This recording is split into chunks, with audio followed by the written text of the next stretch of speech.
Hola, ¿cómo están? Bienvenidos de vuelta. Hoy vamos a continuar con las clases de glía y hoy vamos a revisar específicamente una de mis células favoritas, las células de la microglía. Estas son células del sistema inmune que están específicamente en el cerebro, entonces se encargan de tener funciones como protegerlo, pero también repararlo. Las células de la microglía son parientes cercanos, de hecho primo hermanos, de otras células del sistema inmunológico innato, por ejemplo los macrófagos y las células dendríticas. Entonces estas células de la microglia son los residentes del sistema nervioso central. Aquí las tenemos cuando están en reposo, se encuentran con unas protuberancias, son como arañitas muy pequeñitas y van recorriendo por todos lados el sistema nervioso central y en algunas ocasiones el sistema nervioso periférico y van sensando de manera oportuna cómo están los diferentes neurotransmisores y qué tanto trabajan nuestras sinapsis. Por ejemplo, si aquí tenemos la unión de dos neuronas, estas células de la microglía pueden sensar qué tanto están liberando GABA, noradrenalina, opioides, entre otras sustancias, y decir, mira, esta sinapsis es sana, está funcionando muy bien, no hay que hacerle nada, y pasan al siguiente lado. Y así se ha calculado que más o menos una célula microglial, o en general las células microgliales, recorren todo el cerebro, monitorizándolo cada 6 horas. Entonces son muy activas, son muy energéticas. Además de los neurotransmisores, son capaces de sensar también una sustancia más gliotransmisores que revisamos ya en la clase de glía y en la clase de astrocitos.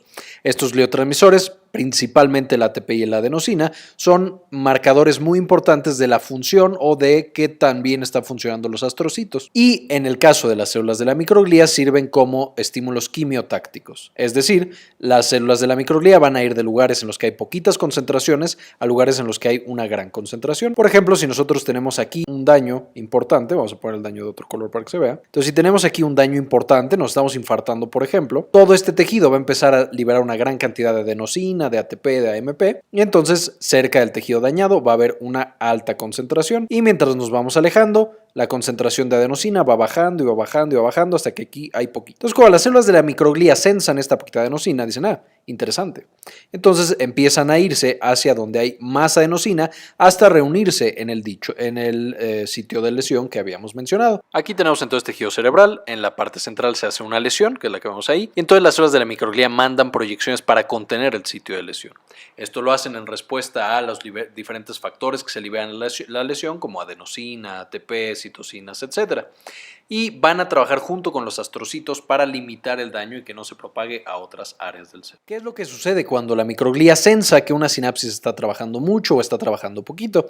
Y esta va a ser de las funciones básicas y esenciales que tienen las células de la microglía. Por ejemplo, esta neurona le está disparando glutamato a esta otra neurona, cualquiera que sea su función. Cuando la microglía sensa que esta transmisión glutamatérgica no es demasiada, es muy poquita, entonces no sabemos todavía el mecanismo exacto, pero se sabe que esta neurona va a quedar marcada con las proteínas del complemento. Esas mismas proteínas que detectan y matan bacterias en la periferia van a marcar sinapsis que no están funcionando y van a hacer que las células de la microglía se las coman, de manera que esa sinapsis queda completamente destruida. A este sistema o a este proceso le llamamos poda sináptica o poda neuronal. Básicamente, como un jardinero, las células de la microglía van podando nuestras neuronas y nuestras sinapsis. De hecho, cuando nosotros nacemos, tenemos una gran cantidad de neuronas que se conectan con cualquier otra neurona que encuentran. Ya lo veremos en otra clase. Sin embargo, muchas de estas conexiones no son funcionales, no nos sirven para nada. En este momento, en el desarrollo de nuestro cerebro, más o menos a los 4, 5, 6 años, empiezan a marcarse con estas proteínas del complemento todas estas sinapsis obsoletas y la microglia llega, las fagocita y destruye esta sinapsis. Y esto fue demostrado de una manera muy padre, muy bonita en un experimento del Dr. Schaefer. No recuerdo si el Dr. Schaefer es doctor o doctora, pero bueno, en este laboratorio en el 2012 lo que hicieron es que trabajaron sobre el sistema visual. Como ustedes recordarán, cuando nosotros nacemos, el sistema visual no está maduro todavía, o sea, los bebés no ven bien, ven muy borroso y su cerebro no interpreta de manera adecuada los estímulos visuales, entonces tiene que madurar esta vía visual. Se sabe que si nosotros le tapamos uno de los ojitos al bebé o por alguna razón se lo tenemos que quitar o por alguna razón no le funciona, esa parte del cerebro que veía ese ojo, que procesaba todos esos estímulos del ojo, deja de funcionar y desaparece. Y no sabíamos por qué. Básicamente lo que hicieron en el grupo de Schaefer es que tenían los dos ojos y mediante técnicas muy avanzadas, en ratones evidentemente, marcaban el ojo izquierdo de rojo y todo el tracto nervioso se marcaba de rojo y el ojo derecho de azul. Y entonces todo el tracto se marcaba de azul. Y seguían estas proyecciones hacia el cerebro. Entonces aquí tenemos el cerebro que ve el lado izquierdo, aquí tenemos el que ve el lado derecho y vemos que algunas fibras conectan hacia el otro lado. Y estas cositas verdes son células de la microglia. Entonces ahí encontraron en qué parte del cerebro se procesa la visión. Y después lo que hicieron es que uno de los ojos se le administraba un medicamento que bloqueaba el ojo, hacía que ya no transmitiera señales. En este caso el rojo ya no transmitía bien y el azul no se le hacía nada. Entonces en este modelo el ojo izquierdo no transmitía imágenes y el derecho sí.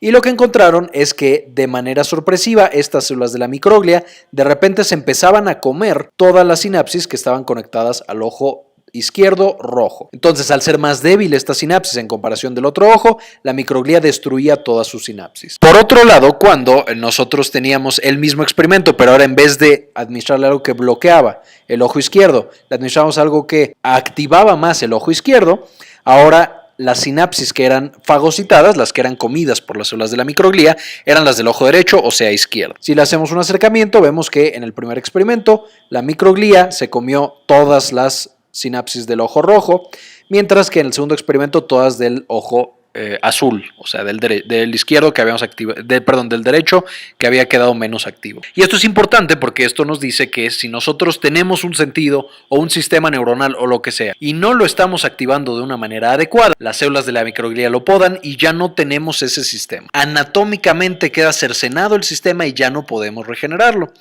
Esto es muy importante, por ejemplo, para los niños que se van desarrollando. Si el niño no ve bien con un ojo, podemos perder ese ojo, a pesar de que el ojo quede bien y que le hagamos lo que nosotros queramos. Si no se desarrolla a tiempo, podemos hacer que el cerebro no se desarrolle y entonces el niño no perciba nada con ese ojo. Lo mismo pasa para los oídos. Si tenemos a una persona que es sorda, que no nos damos cuenta que es sorda de manera oportuna, el sistema que lleva los impulsos del oído al cerebro ya no aparece en el cerebro y esa persona es sorda el resto de su vida. Y este proceso de podado sináptico es especialmente importante para ciertas patologías. Por ejemplo, se ha visto que en el autismo y en la esquizofrenia, uno de los principales mecanismos implicados en las alteraciones del cerebro son justamente estos: la microglia fagocitando demasiadas sinapsis y generando cerebros que son altamente disfuncionales.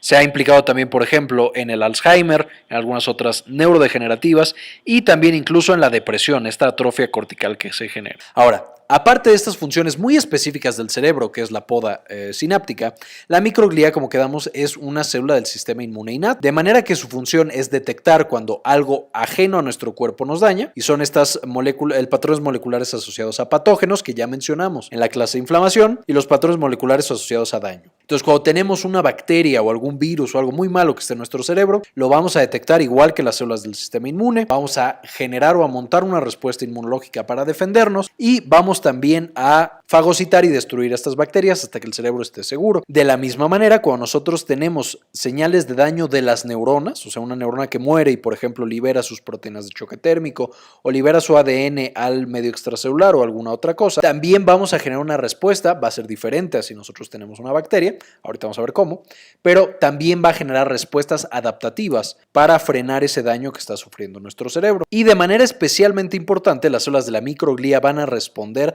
a estímulos inflamatorios. Todas las células del sistema inmune responden a quimiosinas, a citocinas, a prostaglandinas, etcétera, etcétera. Y esto es importante porque al ser las células que de manera más fácil o de manera más afín responden a estímulos inflamatorios, entonces es lógico pensar y asumir que estas células de la microglia son la principal conexión entre el sistema inmune periférico y el sistema nervioso.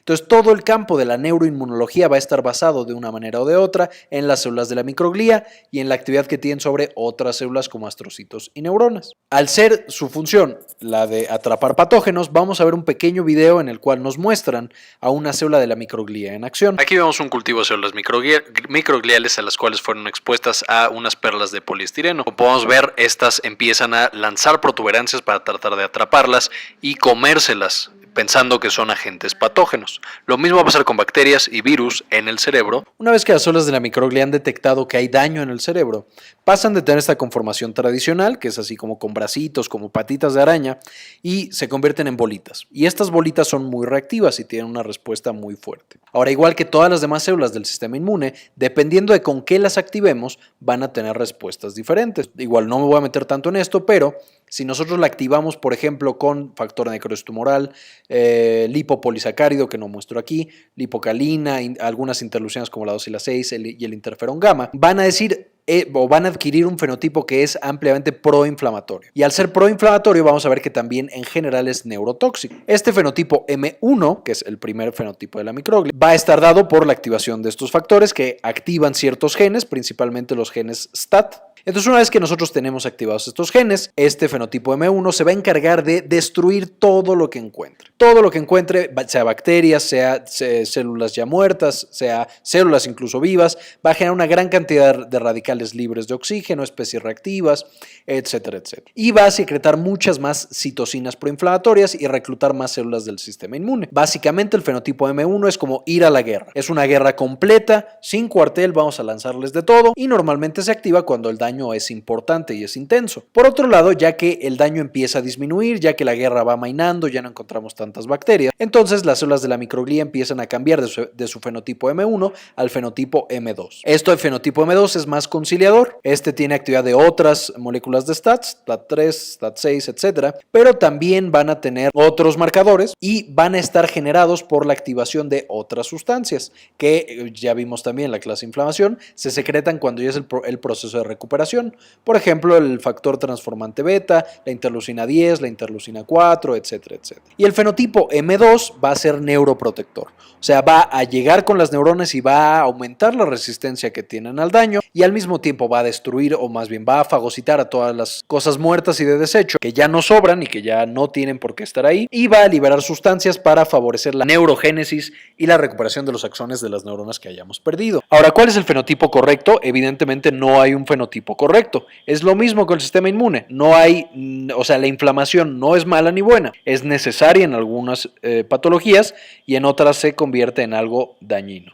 Lo mismo va a pasar en el cerebro. El tener el fenotipo proinflamatorio es bueno en algunas circunstancias y el antiinflamatorio es bueno en otras circunstancias, pero mucha investigación se está haciendo para tratar de controlar estas células microgliales y que nosotros podamos artificialmente mandarlas a un lado o a otro. Ahora, aquí tenemos un esquema. Esta sería una célula que está sufriendo daño y entonces empieza a liberar estos patrones moleculares asociados al daño, o también podríamos tener aquí, por ejemplo, lipopolisacáridos asociados a las bacterias y a otros patógenos. ¿Qué es lo que va a pasar entonces? Nuestra célula microglial, que estaba descansando y no estaba haciendo nada, es activada por algo. Por ejemplo, aquí por adenosina o ATP, a través de los receptores purinérgicos, del High Mobility Group Box1, que este es un marcador similar a las proteínas de choque térmico, que activa los receptores de tipo TOL y el RAGE. Podemos tener también receptores a algunas citocinas con el factor de necrosis tumoral.